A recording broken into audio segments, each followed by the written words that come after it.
I see a lot of really familiar people on here and a lot of people that maybe haven't had conversations with before. And my hope is that you'll get to know some solutions that these three panelists and their organizations have created or have found to be successful, both for their orgs or for the survivors and for the survivors that they're serving through these different initiatives. Maybe not necessarily a copy and paste solution for the survivors that you serve, but one, to see some opportunities that may be available to the survivors that you serve, and two, some potential solutions that maybe you could have future conversations with either these panelists or other people within your organizations about how to better support survivors as they come out of that restorative care space or coming out of stabilization and more into the workplace.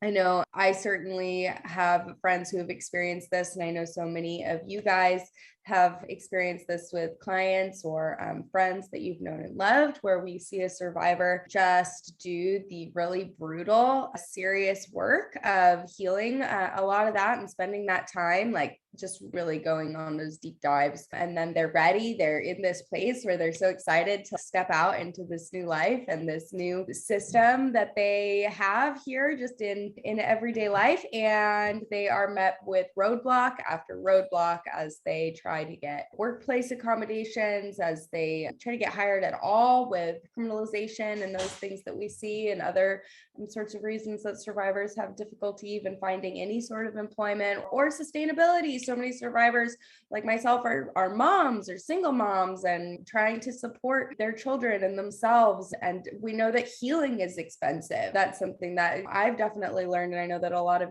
survivors go out into their own and start having to really focus on bills and things like that. We still need to continue therapy and other healing resources, and those things are expensive. And so excited to talk to you guys, our panelists, who I'll introduce here in a second, around how they've found solutions to support survivors in this journey, that we know that sustainable income, sustainable economic empowerment leads to a lower risk of re-victimization for the survivors that we work with. And so it's a big part of serving them well and ensuring that they have what they need to continue in the life that they deserve. And with that, just a final reminder, I think we've leveled out here, but just a final reminder that we will be having a little question and answer portion at the end. We'll have about 15 minutes for that. But any questions that remain unanswered, we'll gather those and have them sent out to our panelists and get answers for you and have them sent to you in a follow-up email. So make sure that you're putting those in the question and answer part of the chat so that we can get those answers for you. And this webinar is being recorded. So if at any point you do have to leave, or I know that a lot of people probably registered in order to get the recording. That's what I do for a lot of webinars. This webinar will be recorded and we will be sending out the recording by this evening or early next week. And so with that, it's just my absolute pleasure to introduce our panelists today. So I'm going to start just for what for me is counterclockwise. And so I'm going to just turn this over to you guys for maybe 2 minutes to be able to just understand why I would ask you specifically to be on this panel. And then we'll get a little bit more into what you do and how that is serving survivors in the next few questions. And first off, I'm going to introduce Laura Hackney. Laura Hackney is with the Annie Cannon's organization. And Laura, I'm going to just let you introduce yourself. Wonderful. Thank you so much. It's so lovely to be here. So lovely to be here with the other panelists as well. I'm Laura Hackney. I'm the CEO and co-founder of Annie Cannon's.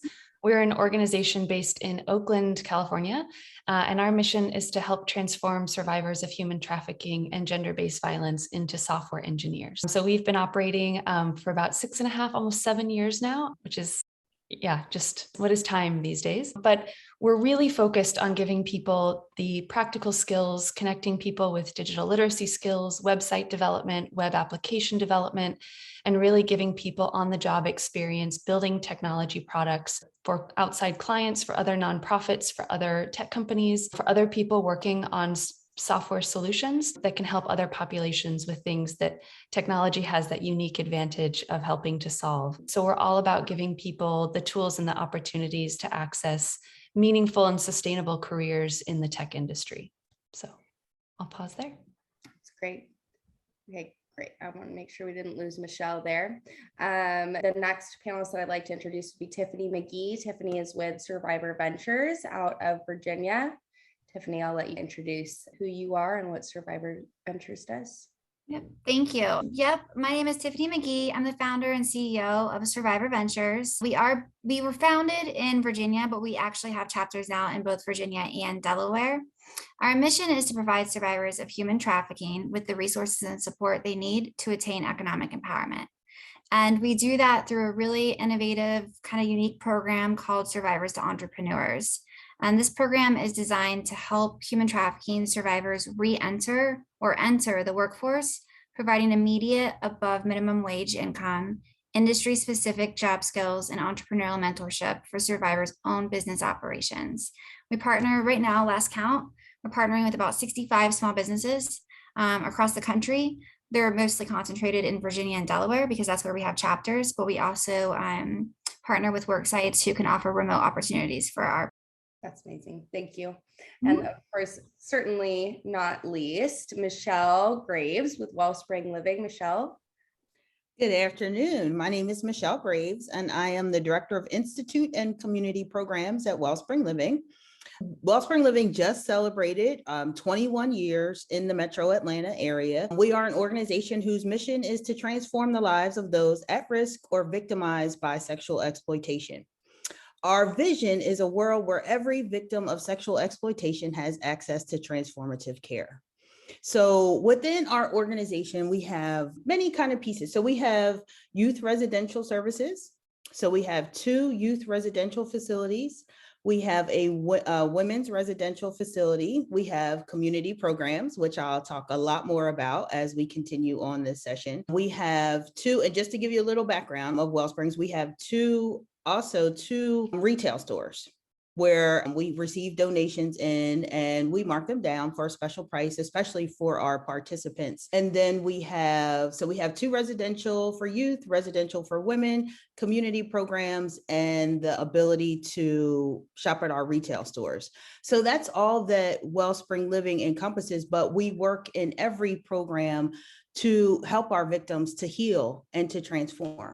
Thank you. Thank you so much, Michelle. I'm really excited to get a little more into the meat of the initiatives that you all have either created or have been deeply involved in, and give our attendees a little bit more of that information. But as we get there, as a pathway to getting there, and we teed this webinar up with some of those things, but I know that there are a lot more. What barriers to sustainability were you seeing, and how did you uniquely position yourself to create the solutions that you did? And whoever wants to start, So before starting Survivor Ventures and prior to Survivor Ventures, I actually worked for a very long time for the Defense Department, working counter trafficking missions internationally. And so when I left the Department of Defense, I began working more on the victim service side here in the Hampton Roads region of Virginia. And I helped set up the Hampton Roads Human Trafficking Task Force. And it was the first trafficking shelter program for survivors in Hampton Roads at the time. And while setting up the year-long residential program, we did our best to help participants find employment. But due to survivors, as Elliot was already saying, system-based barriers, criminal records, poor credit, they could only get minimum wage jobs that rarely provided 40 hours a week of work and no ability to make ends meet.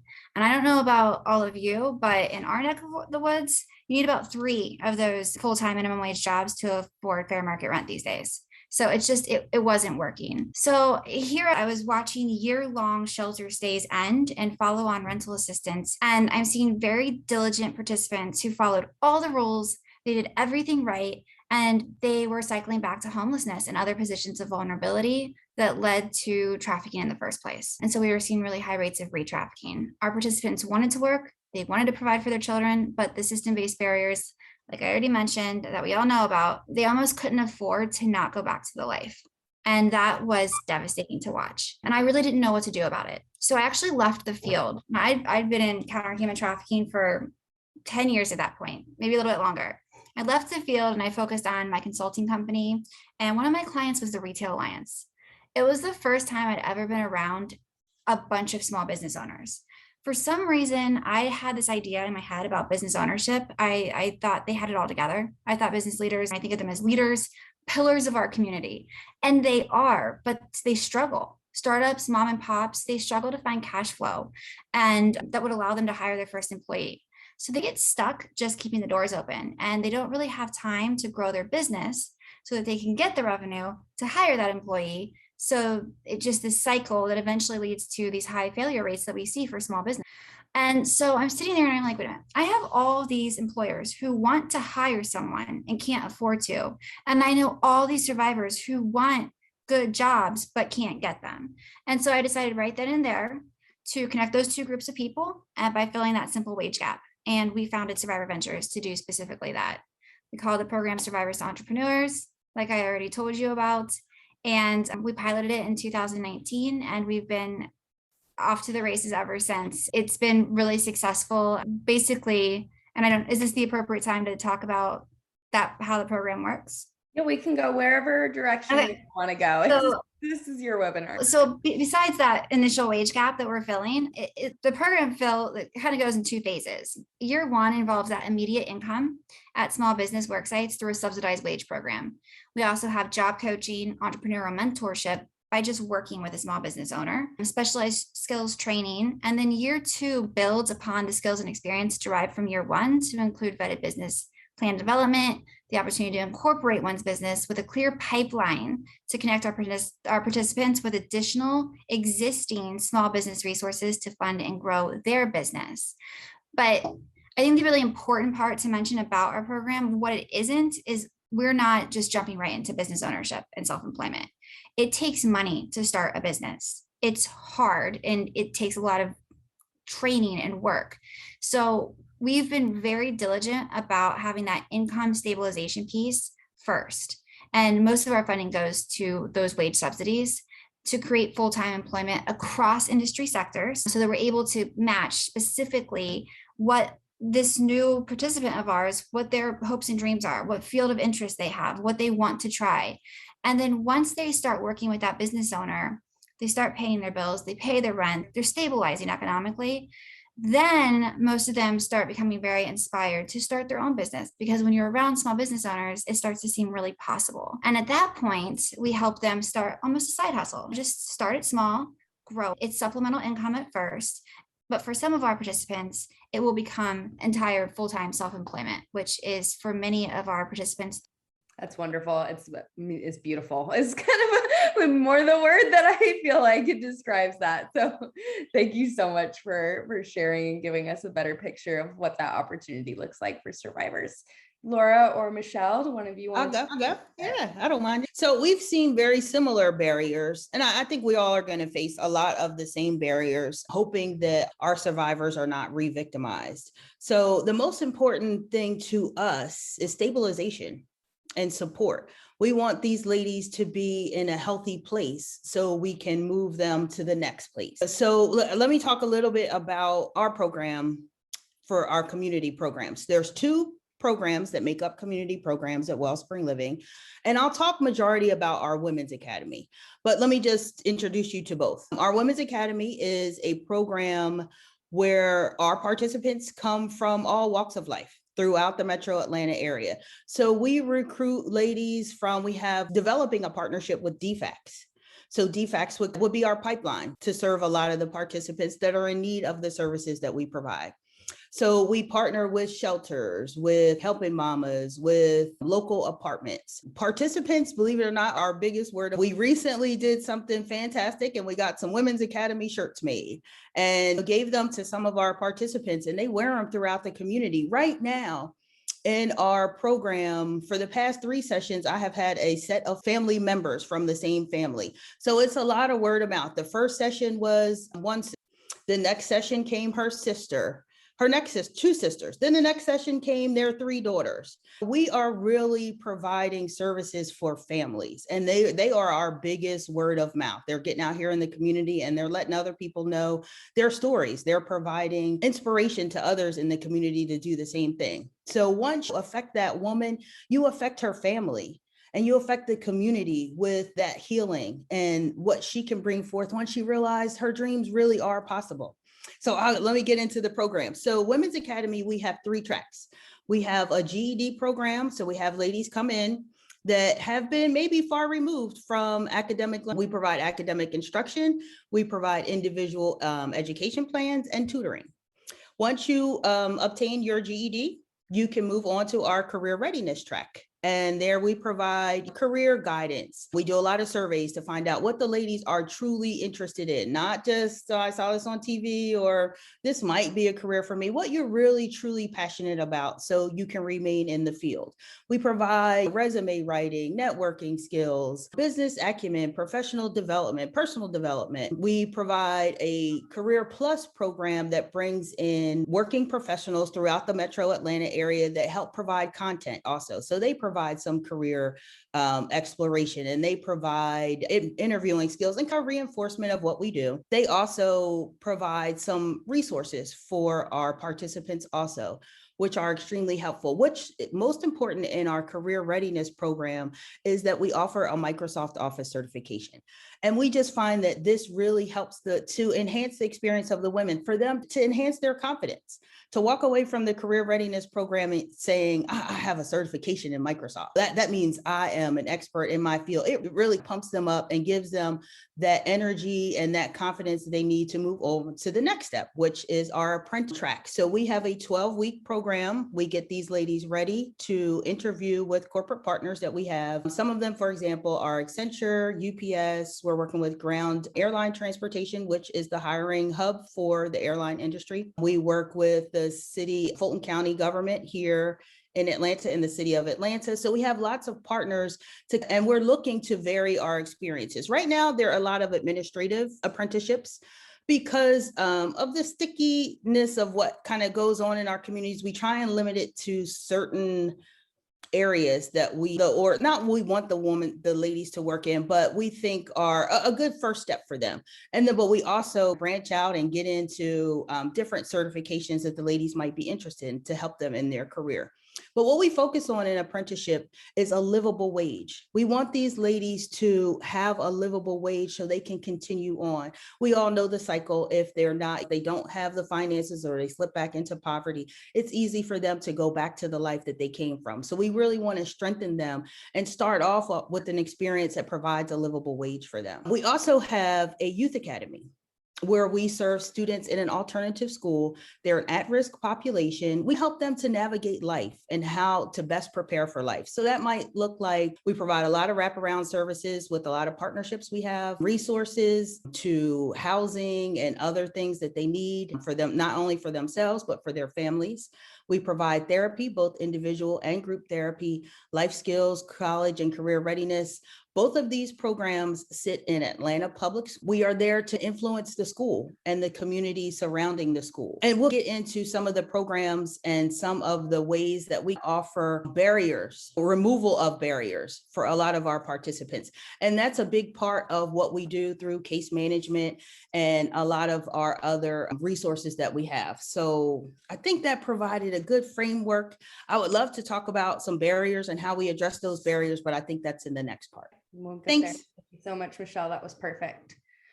Laura, I'd love to hear about Annie Cannons. I'm sure so many of the attendees are maybe new to hearing about the initiative and are going to be really excited to hear what you guys do. Yeah, absolutely. Thank you so much. And it's so exciting to be in conversations like these. I feel looking back 10 years ago, so many of the conversations in the anti-trafficking space were really focused on intervention.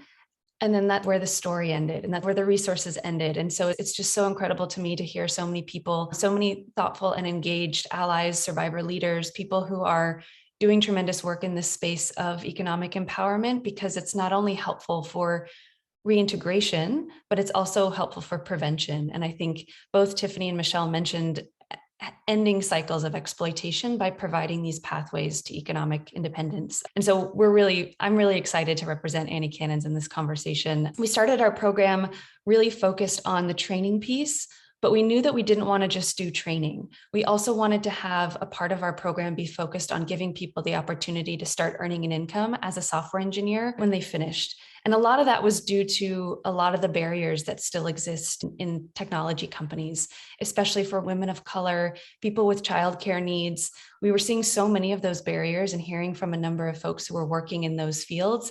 And we thought, how can we create a survivor-informed, a healing-centered learning environment, and then also take those learnings and apply them to a workplace environment. And so giving people not only the technical skills to write code, what we focus on, but also giving people the opportunities to learn about collaborating and professional development in a space where they're actively, building their portfolios and contributing to code repositories and really diving into understanding how software is built in terms of how do technology companies actually create new iterations of software? What's the software development lifecycle? All the things that sort of sit around code. And the reason that we came up with the idea for using technology in the first place was in the Bay Area, there was this about 6-7 years ago, all of these coding boot camps that were popping up. And so this idea that if you had about $20,000 in 18 weeks, you could completely pivot your career. And technology companies were so desperate for engineers that they were making all of these connections with these organizations. And so we started partnering with some of the coding boot camps, but really trying to break apart some of the assumptions that they had built into them and trying to make the curriculum much more accessible and really building a classroom where people could grow their peer networks, where they could learn not only coding skills, but we felt we're encountering a lot of people joining our program saying, I'm interested in this. I want to build a career, but I don't think I can write code. I don't think I'm going to be able to do that. And what we found is that they could absolutely do that. And there was just this bias around who had capacity, I remember one trainee said, I would love to build a career for myself.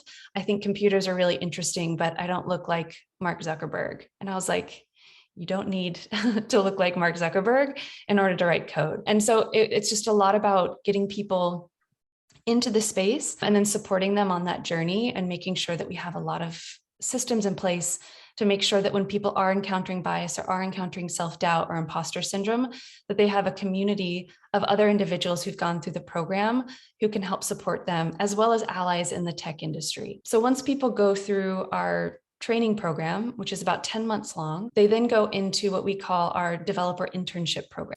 And so we really have seen over the course of the lifetime of Annie Cannons that we didn't want Annie Cannons to be the only workplace. So once people graduate, we now want to start helping them connect to technology companies. And we're starting to have those conversations with technology companies around how are you creating a better culture for the engineers, for the individuals who are working in your organization. And one thing that's also really exciting for us is that when people are in that internship program and they're working on real software, they're interacting with our staff members who are working as product managers and technical leads. They're also getting to meet designers and really starting to think about, now that I understand software and have these technical skills, where do I want to fit in? Where do I want to shape my career? And really starting to support and promote agency around being able to choose what's my path. And so having that foundation of software development is really wonderful because we've seen people who've said, I've enjoyed learning coding, but I actually really like product management. I actually really want to do engineering management and help other engineers. I really like teaching. I want to become an instructor and help more people learn how to code. And then we're hearing from technology companies, our own engineers are asking, what does it mean to be a trauma-informed workplace? And so just starting to share more of that and really talk about how we can minimize more of those barriers and start to connect with more organizations outside of ours and outside of our referral partners to make those connections. But yeah, really excited about that. Yeah, that was wonderful. And Laura, you touched on so much of what leads me into my next question for you guys, which is we know that as survivors enter the workplace, sometimes these are new experiences, there are new things that come up, there are needs that often arise. A lot of our attendees were probably on for a webinar that we had a couple of months ago around like ethical practices when it comes to hiring survivor leaders in like the anti-trafficking field, but there are also ethical practices when it comes to internship intentionally hiring survivors and providing those trauma-informed workplaces to come alongside the survivors and give them the support that they need to, again, stay in a sustainable workplace environment and continue to have these experiences that we hope are the outcomes of these initiatives. And so what kind of practices have you all found to be successful? What have you put into place to support the survivors that you work with, either within the workplace or outside, to support their continued involvement in the workplace? Yeah, I'm happy to jump in. One of the things that we were hearing very early on from folks who are going through our program was just any sort of opportunity for professional development. We have people who are saying, I want to learn how to run a meeting, or I would love to develop more skills around time management. We created a mentorship program, and just people being asked, let's talk about and think about your career goals, and let's set certain plans in place. And let's hear from people who have non-traditional backgrounds in technology. Although at this point, what's a traditional background? Anyway, but it was really about hearing from our participants and hearing from the trainees as people were starting to develop technical skills, how that's sort of how to do the job, but there were so many questions around how to have a job. And there are things that most people, I would say most Americans, aren't taught. It's something that you learn just by doing. And so how can we make sure that we're setting someone up to be able to work with a mentor, to be able to ask those questions? We just graduated our 8th cohort. We had our graduation celebration yesterday, which was very exciting. Thank you. Yeah, it was a really wonderful day, especially given the really challenging week we've had as a country. And I had a graduate come up to me and just say, I'm so excited. Now I have a resume and a portfolio, and there are all of these questions that I still have around HR. Can we sit down? Can I just take 30 minutes of your time? And I want to run you through these interview questions I really want to be able to ask in my next interview. And so I think that there's just giving people the space to not only ask those questions, but then to really respond to them and create sustainable frameworks and models and workshops as a nonprofit organization to say, okay, these are the types of things that we want to provide, but then also this is where we as an organization should end, and this is where we should start to partner with other organizations.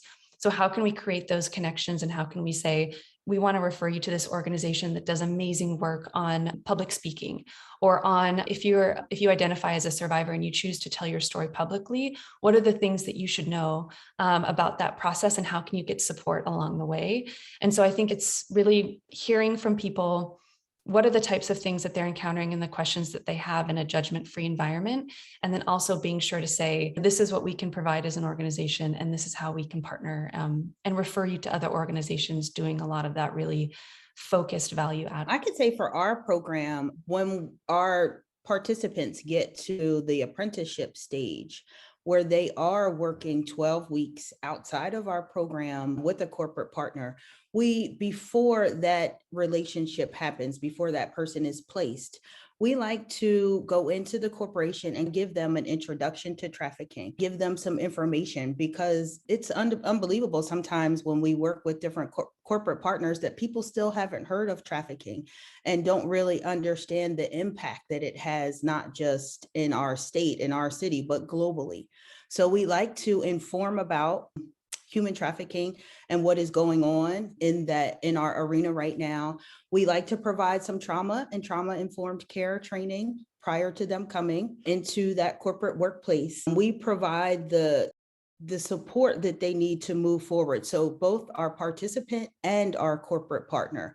So we have an apprenticeship coordinator that works with the apprenticeship partner, the corporate partner, just smoothing out any frayed areas. Say, how's it going with your participant? Have you noticed anything? Because sometimes they might move back into a place where they're uncertain, where life is starting to affect them. So we need to get them pulled back in with resources. So we'll still provide some therapy if needed in the workplace for them outside of their job, just to make sure that they're able to continue in a healthy place. So we provide that support to the apprentice and to the corporate partner so they can best handle what comes from the participants at times. So we want to keep them informed. They don't let anyone else on the staff know that our participants are from Wellspring Living.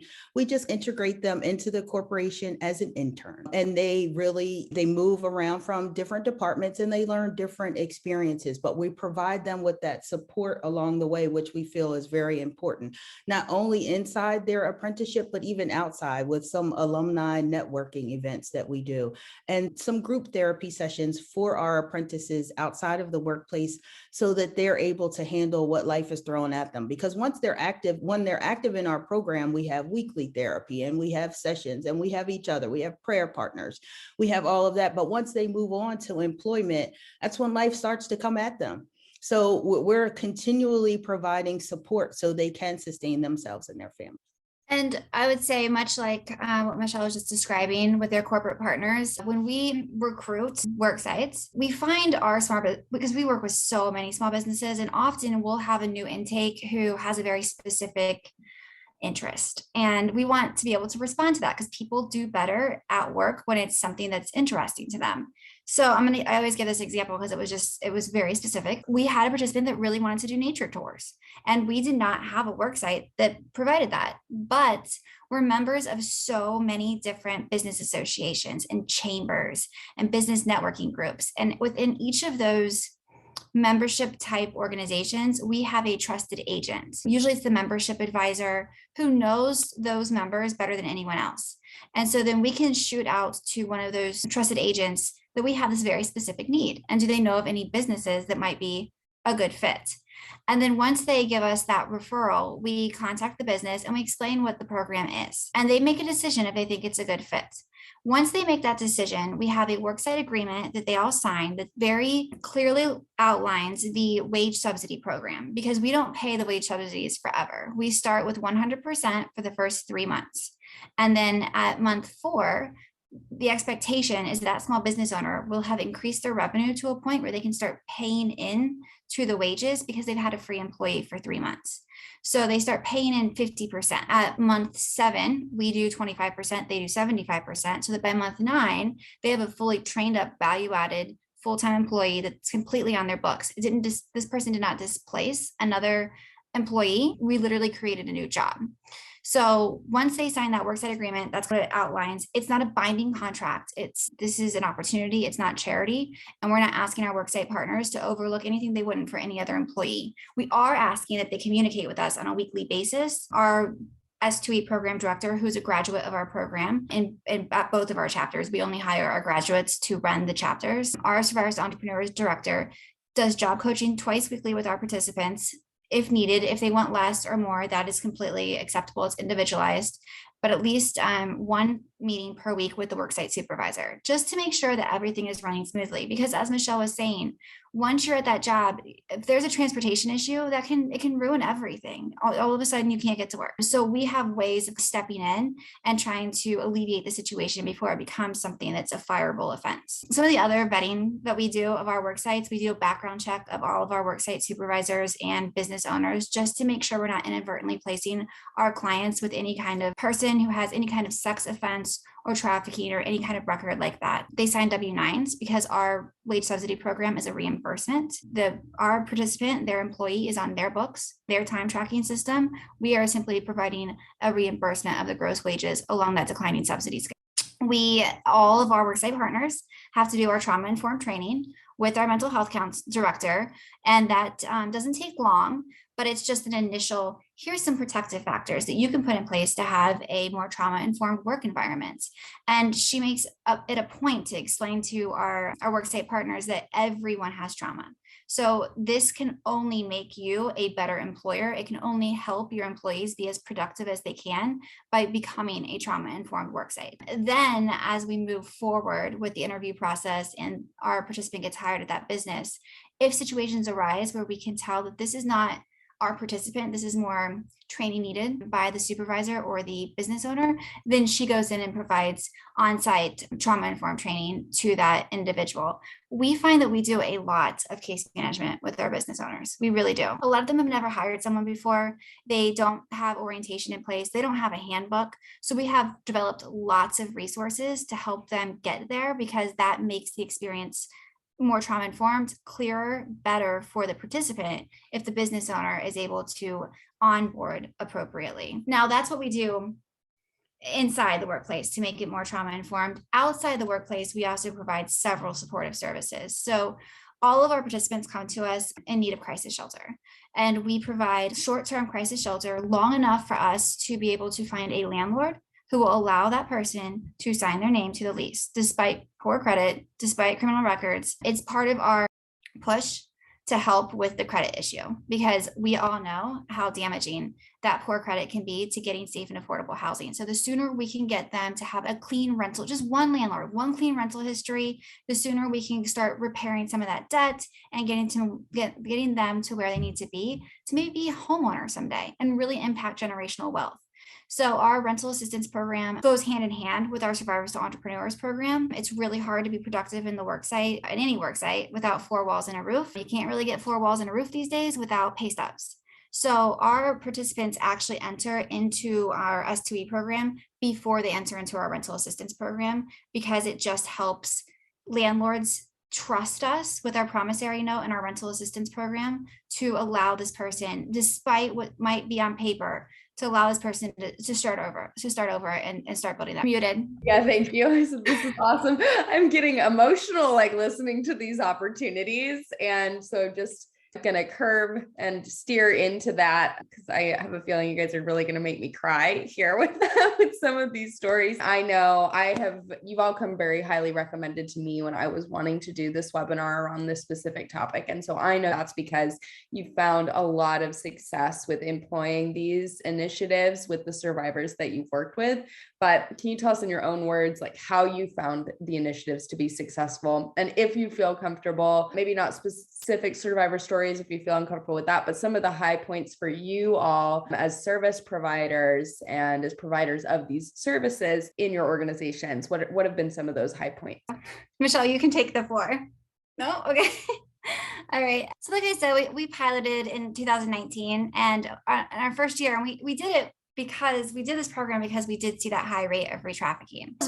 That was my big, let's see what happens. Let's see if this actually works metric. And we had no occurrences of re-trafficking with our participants in the first year. And that's when we realized that we might be onto something here.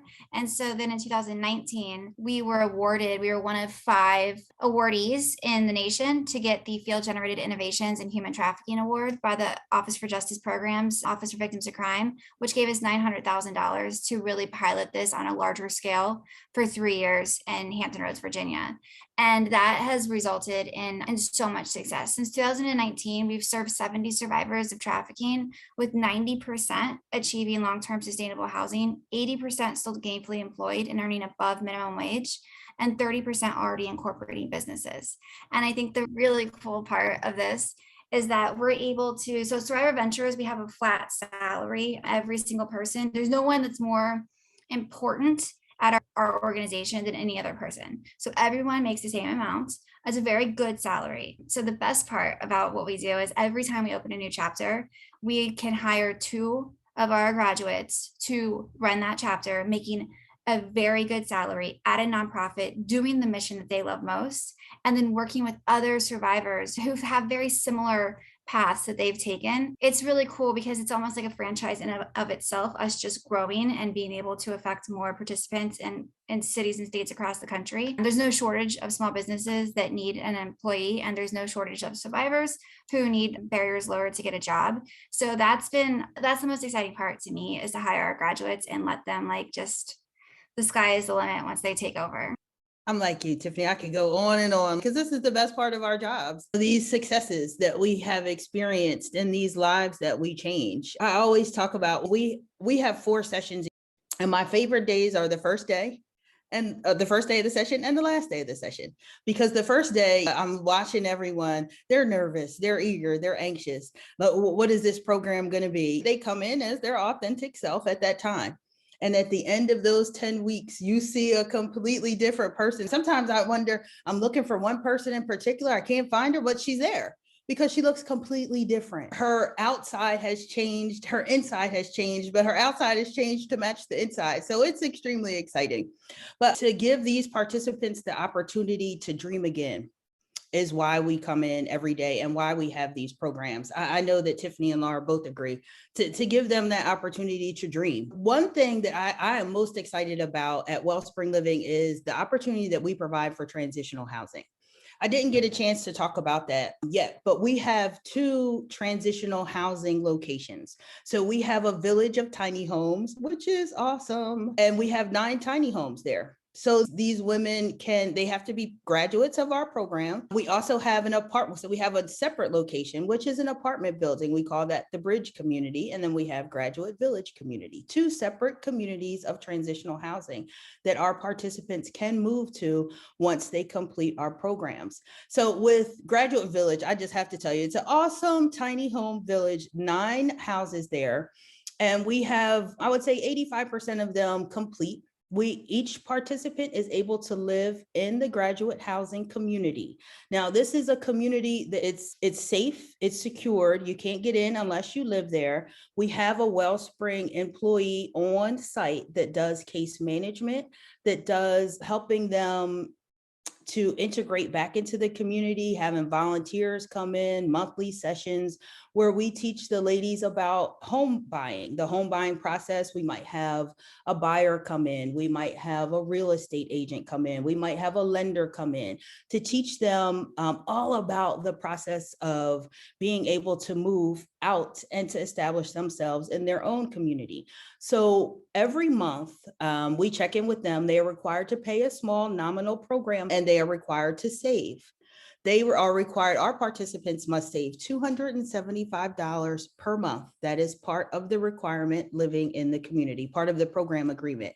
At the end of the 3 years, they're allowed to live there for 3 years. Some have families, some are single women. At the end of that 3 years, we return their savings to them, which equates to about $10,000, which enables them to purchase their first home. That's part of your down payment. Now prices are a little bit higher, but that's part of your down payment. And we encourage home ownership. We encourage being actively involved in their community so they can grow and heal.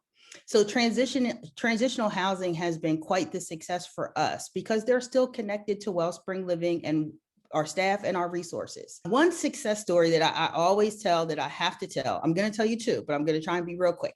So we have one young lady who lives with us in Graduate Village. She lives in the tiny homes. She came to us after she graduated through our program. Her corporate sponsor through her apprenticeship was Accenture. After her 12 weeks at Accenture, they loved her. They thought she was amazing. Like she learned and she picked up, and they thought she was a college educated staff member that came to them through the various resources that they had.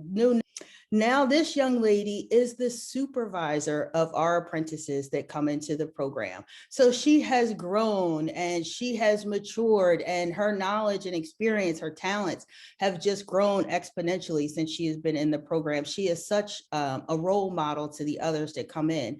Accenture realized that, and they made her the supervisor of the apprentices. So she is a true success story for us. She is on target with her savings and is looking to move out within the next year. So she is amazing. One other story real quick, I'll tell you, we are in partnership with Fulton County.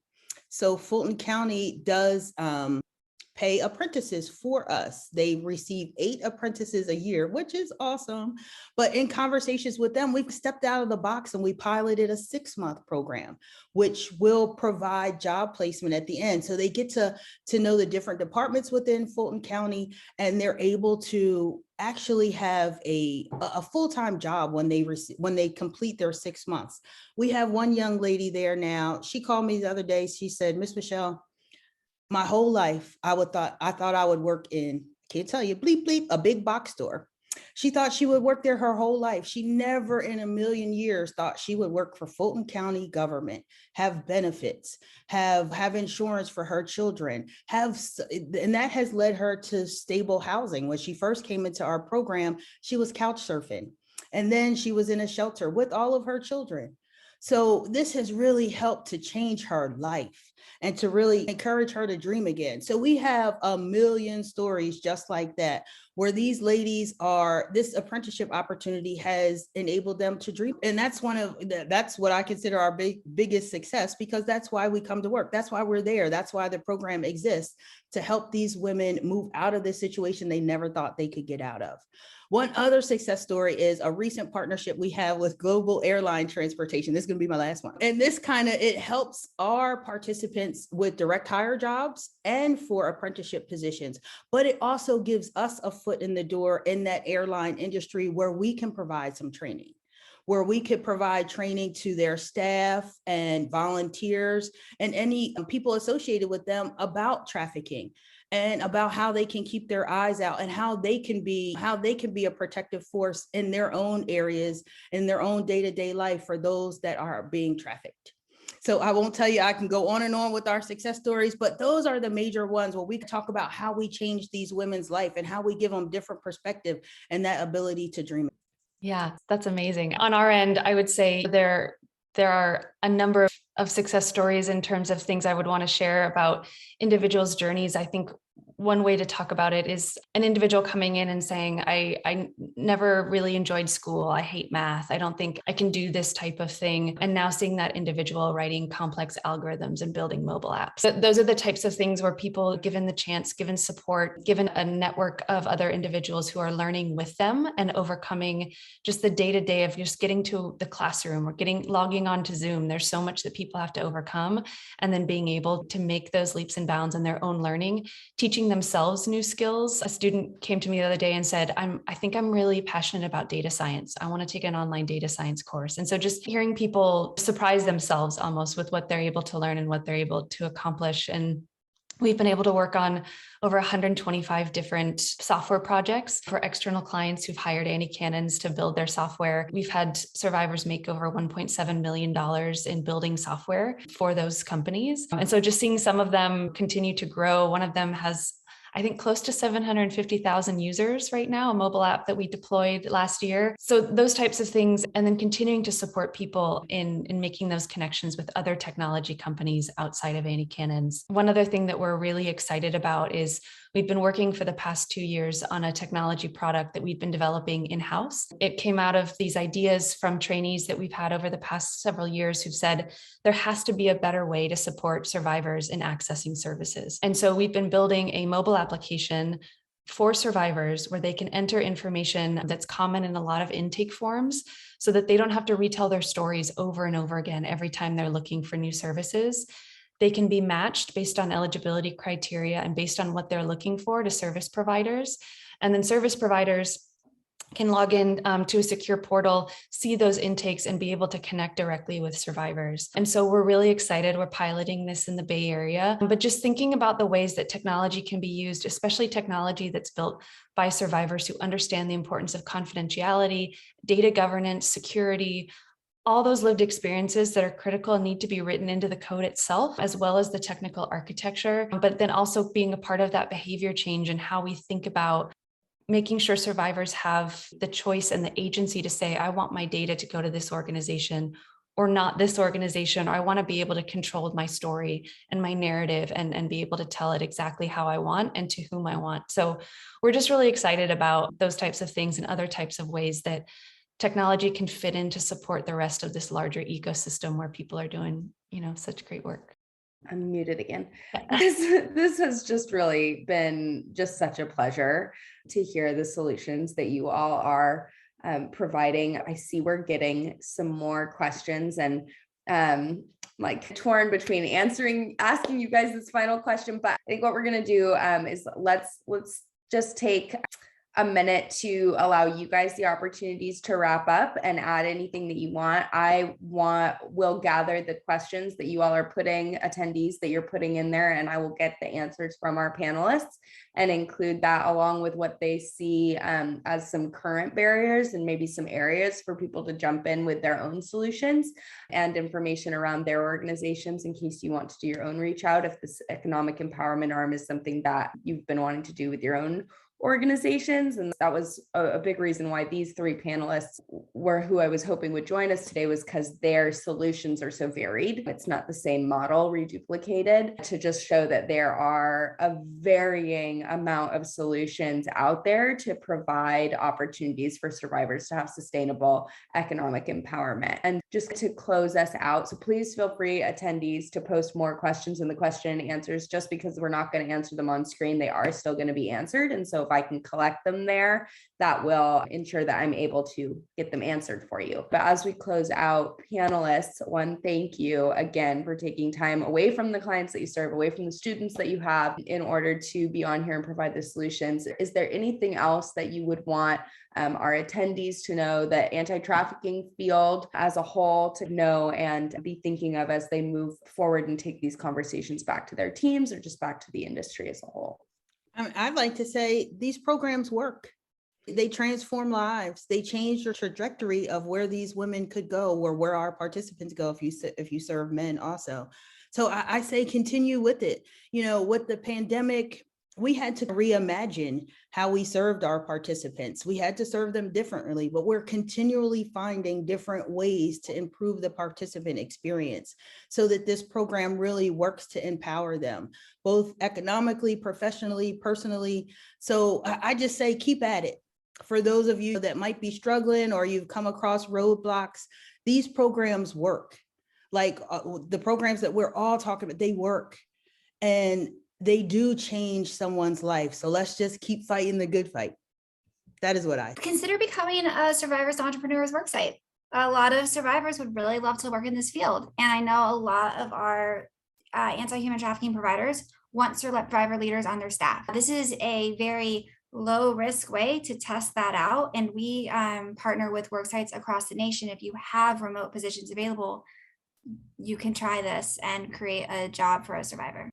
And I would just say, let's continue collaborating. I love the idea of a network of organizations focused on economic empowerment. So if there's an individual who comes to an organization and says, I'm really interested in blank, we can say, I know that there's an amazing organization offering virtual classes in Atlanta, or I know that there's an amazing organization that you can connect to in your local area that's providing these types of trainings. Not everyone's going to want to be a coder. Not everyone's going to want to have a job in a particular type of industry, but giving people more access to information and opportunities and the support and these amazing programs that exist is really, I think, a way that we can have that larger impact, not just not just numbers of people, but that impact for each individual themselves.